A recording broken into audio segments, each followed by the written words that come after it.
Onte, nas horas centrais do día, producíase unha pelexa con arma branca no centro do Carballiño. Falamos ca Policía Local sobre este tema. Os camioneiros do Carballiño pasan o segundo día de parón da súa actividade, que polo de agora será indefinida e prevese que se agrave. Un novo cargamento de axuda humanitaria con 24 palés salía onte do Carballiño con destino á fronteira con Polonia. A Xunta apoiará o Concello de Leiro no impulso da súa primeira área de rehabilitación integral e na súa adhesión ao programa Vilas en Flor. Ola a todos, como están? Moi boa noite. Comezamos, como sempre, actualizando a evolución da pandemia na nosa contorna.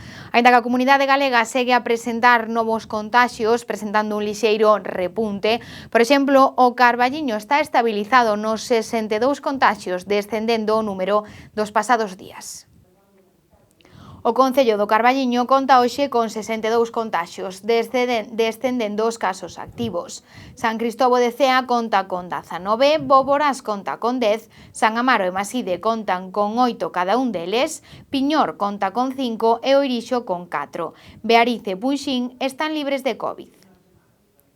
A comunidade galega rexistra hoxe 1920 contaxios novos. O número de casos activos ascende hoxe ata os 19.483. A ocupación das camas dos hospitais ascende. Do total de pacientes positivos en Galicia, 26 están na UCI, un menos ca onte, e 352 en unidades de hospitalización, 29 máis. A área sanitaria de Ourense, Verín e o Barco de Valdeorras rexistra hoxe 243 contaxios. Restando as altas, os casos totais baixan hoxe ata os 2.802. En canto á presión hospitalaria, contamos con 56 persoas hospitalizadas en planta, 8 menos ca onte. A UCI ascende a 7 persoas, unha máis ca onte. Onte pola tarde, a mediodía máis ou menos, producíase unha pelexa no centro urbano do Carballiño, na que interviron con arma blanca varios dos seus participantes. Hoxe falamos ca Policía Local sobre este suceso. Dende as autoridades comentan que o habitual é que estes actos poidan ocorrer nas fins de semana relacionados co ocio nocturno e ca inxesta de alcohol, pero non pola semana. No mediodía de onte, no centro urbano do Carballiño, producíase unha pelexa, na que os mozos que se enfrontaron utilizando armas blancas como navallas. A Policía Local acudiu ao lugar para dispersar esta pelexa. Hoxe falamos cas autoridades para falar do acontecido. Polo xeral, segundo nos comentan, este tipo de sucesos adoitan acontecer en entorno de ocio nocturno, mesturado con inxestas de alcohol, pero non pola semana e a plena luz do día. Ocorre que Carballiño non é alleo o que pasa en outros lados. E vemos que en Ourense ten un problema gravísimo con todo isto. Os fines de semana generalmente suele haber sempre alguna pelea, aquí en Carballiño e en outros lados, non? Pero, son peleas que relacionan moito co ocio nocturno, co consumo de alcohol e con outras cosas. Cosas parecidas a estas, vamos, refírome. Unha pelea ás 2 da tarde como a donte non é fácil ver. Estas peleas ten un tempo, viernes, sábado e quizá algún domingo pode ser, pero xa de lunes en adiante pola mañá non suele suceder. O que pasa é que estas son rencillas que veñen sustos desas situacións de ocio nocturno, de rapaces novos que teñen contas pendientes e acabanse fumando un canquero. Só basta que se crucen, que se miren mal para empezar a bronca. As circunstancias nas que se están producindo estes actos nos últimos tempos víronse agravadas con respecto a anos atrás. E tamén as lesións. É moi difícil pensar que ten ocurrido alguna vez, pero unha navalla, un cuchillo por medio, un botellazo na cabeza, esas cousas que xa non fan tan comús. E hoxe é raro que nunha pelea multitudinaria e aparezca unha arma blanca polo medio ou aparezca unha lesión grave por un botellazo ou calquer cousa.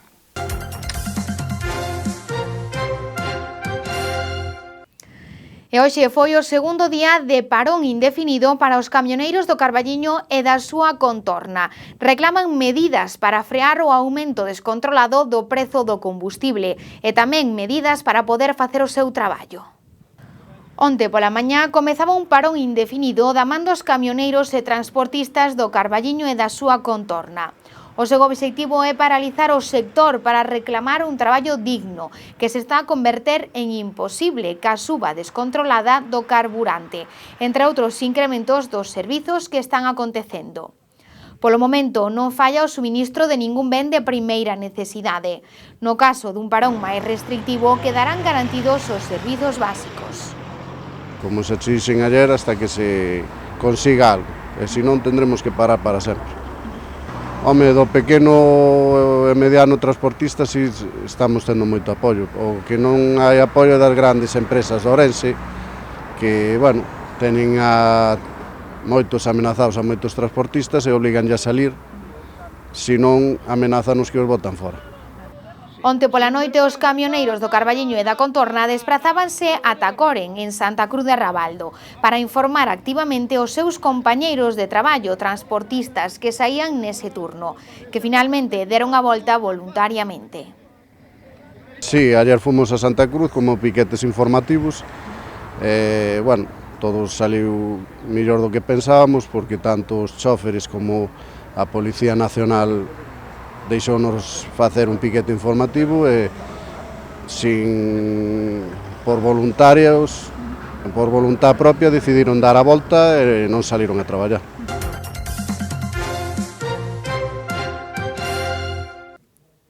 Ademais, mañá, día 16, será feira no Carballiño. Aproveitando esta xornada, o Bloque Nacionalista Galego recollerá firmas para defender un transporte ferroviario digno en Galicia. O Bloque Nacionalista Galego do Carballiño recollerá sinaturas este mércores 16 de marzo, aproveitando a celebración da feira na vila. Será cunha mesa no cruzamento entre a Praza Maior e a Rúa Rosalía de Castro. O motivo non é outro que a demanda dunha rede ferroviaria galega de calidade e que dentro da campaña Queremos Tren están a desenvolver dende a formación nacionalista.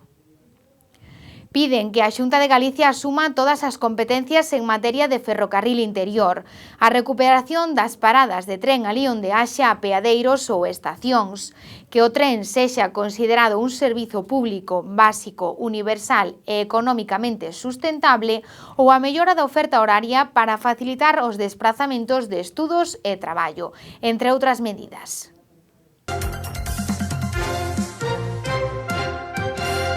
Ademais, onte pola noite saía ese tráiler de gran tamaño para destino Polonia con axuda humanitaria recaudada por Cáritas Parroquial do Carballiño. A axuda chegará previsiblemente este próximo sábado. Onte saíu máis axuda humanitaria con 24 palés completos que serán transportados por un tráiler de gran tamaño, cuxa chegada á fronteira con Polonia está prevista para o próximo sábado. De novo, a axuda humanitaria chega dende colexios, concellos, administracións e empresas de toda a provincia, así como do recaudado por outras cáritas coordinadas pola entidade do Carballiño. Esta semana completarán outro envío. Ben, aquí en Carballiño foise concentrando a axuda de distintas institucións, de distintos colexios e parroquias, distintas cáritas parroquiais que colaboran ca Cáritas de Carballiño, que a través dos seus voluntarios fixo este traballo de preparar a mercancía que sale ahora neste camión. Van uns 24, 25 palés que van cargar en Xinzo, aportada por varios empresarios dali. E o camión diríxese hacia Polonia, hacia a fronteira con Ucrania, donde descargaremos o vindeiro sábado e despois será trasladada a Ucrania, á cidade de Busko. Este mesmo domingo chegaba o primeiro envío, que foi trasladado por un autobús da empresa montañesa, que está agora mesmo de volta con preto de 40 refuxiados a bordo. O primeiro envío que fixemos foi a través da empresa montañesa, que iba a buscar a un grupo de refuxiados a Varsovia. Entregaron a mercancía na Cáritas Parroquial dunha parroquia de Varsovia, onde eles agora tamén van trasladar a súa vez esta mercancía hasta Ucrania. Agora, despois de recibir toda esta axuda, agradecen a colaboración económica para poder facerse cargo do custe do transporte cara a Ucrania. O párroco do San Cibrao, Jorge Juan Pérez, dá as gracias a todos os que colaboraron nesta campaña, con calquera aportación, por pequena que fose, e tamén ca súa axuda voluntaria. Agradecer dende a Cáritas Parroquial de Carballiño a todos os que fixeron posible esta campaña coas súas doacións, coa súa xenerosidade, tamén co seu alento. Sin duda, pois, un testimonio exemplar de solidaridade co pobo de Ucrania que está pasando necesidade. A todos damos as gracias aos voluntarios, os de Cáritas, os da Sociedade San Vicente de Paúl e os voluntarios que dun xeito anónimo se achegaron hasta aquí para botar unha man e para preparar esta expedición de medicamentos, de alimentos e de distintos enseres que son de necesidade agora para Ucrania. Pasamos agora ao Ribeiro. Hoxe, nesta noite, no noso espazo de entrevistas a Cotío, estará con nos o alcalde de Leiro, Francisco José Fernández, para falarnos da actualidade municipal. Entre esa actualidade está ese apoio da Xunta para crear a primeira área de rehabilitación integral que contará este municipio. A Xunta de Galicia comprometeu o seu apoio e asesoramento ao Concello de Leiro, co obxectivo de avanzar na tramitación da futura área de rehabilitación integral de San Pedro, que sería a primeira deste municipio. O alcalde de Leiro, Francisco José Fernández, trasladoulle o interese do goberno local por dotar a un municipio da súa primeira ARI e indicou que nestes momentos xa contan cunha memoria do proxecto que inclúe a delimitación do futuro ámbito. A zona proposta está situada na contorna da Capela de San Pedro e abrangue unha superficie que supera os 80.000 metros cadrados, na que se localizan máis de 50 construccións. Entre outras cousas, dúas cousas que foi a adhesión de Leiro ao programa Vilas en Flor e a proposta de Leiro de poder iniciar a petición dun ARI. Un ARI é a área de rehabilitación integral. Eu leveille un bo reportaje fotográfico, ela xa conocía Leiro, porque non é a primeira vez que estaba ali, pero nesa zona ao mellor non tiña actuado tanto. Entonces, a área de rehabilitación integral é que esas viviendas que son na parte bella, que están na parte bella, ou antigua máis que bella de Leiro, pois poder ter certas ventaxas para a súa rehabilitación e ao mesmo tempo o Concello ter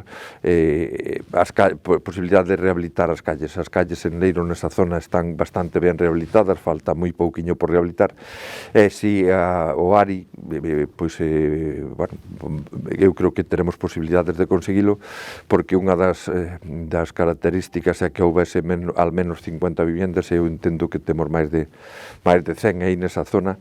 Entonces son viviendas que teñen algunhas blasonadas, outras tal, entonces outras son recientes que esas sí que non terán tal, pero as antiguas e todo isto teñen a súa importancia, e eu creo que podemos acadar este ARI.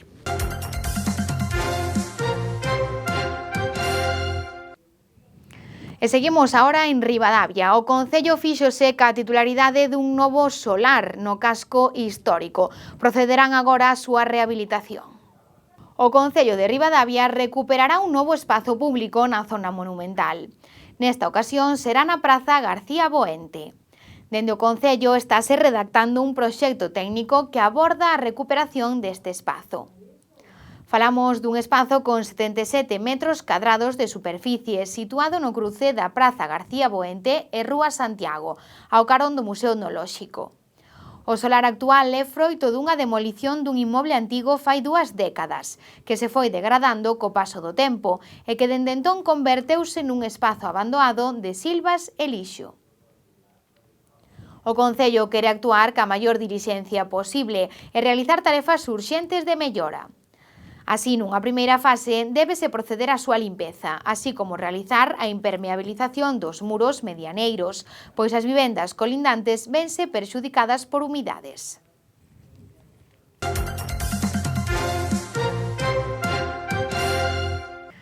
E agora falamos da gran plataforma de Netflix. A Xunta de Galicia, en conversacións con esta plataforma de películas e series, chegaron ao acordo para que preto de 70 títulos estén agora mesmo adaptados ao galego. A plataforma de entretemento Netflix dá un paso máis para promover a presenza da lingua galega no seu servizo, subtitulando unha selección de series e películas internacionais e dobrando diversos títulos infantís e familiares. Esta iniciativa é posible tras varias conversas que o goberno galego mantivo cos representantes da empresa estadounidense en España, na procura do obxectivo común de achegar a lingua galega ao mundo da televisión baixo demanda. Así, durante os próximos meses, Netflix incorporará unha selección de preto de 70 títulos de películas e series nas 3 linguas cooficiais do Estado. Unha cifra que seguirá aumentando de forma constante no futuro, segundo a compañía.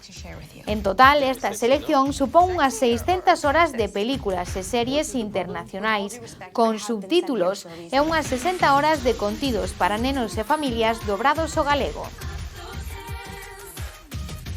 I want us to win together.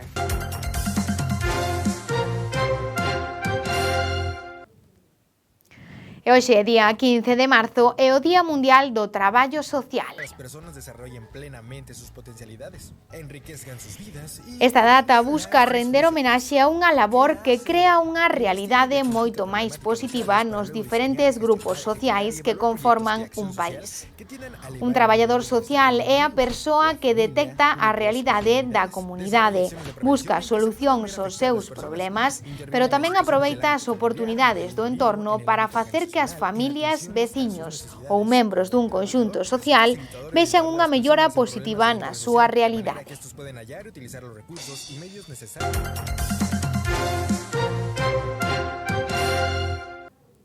En canto á previsión meteorolóxica, para mañá mércores a situación volverá a ser de inestabilidade, con previsión de choivas. As temperaturas subirán, sobre todo as mínimas.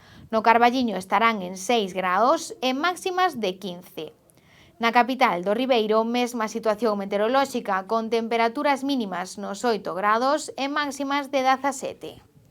E isto foi todo por hoxe. Recordamos que poden seguir informados a través da nosa páxina web www.badalnovas.com ou, se o prefiren, poden facer a través da nosa páxina de Facebook. Recordamos que a farmacia de garda para esta noite é a de Ignacio Estela Fontaíñas, na rúa Rosalía de Castro, número 20. Nos volvemos de novo mañá á mesma hora con máis información. Pasen moi boa noite. Onte, nas horas centrais do día, producíase unha pelexa con arma branca no centro do Carballiño. Falamos ca policía local sobre este tema. Os camioneiros do Carballiño pasan o segundo día de parón da súa actividade, que polo de agora será indefinida e prevese que se agrave. Un novo cargamento de axuda humanitaria con 24 palés salía onte do Carballiño con destino á fronteira con Polonia. A Xunta apoiará o Concello de Leiro no impulso da súa primeira área de rehabilitación integral e na súa adhesión ao programa Vilas en Flor.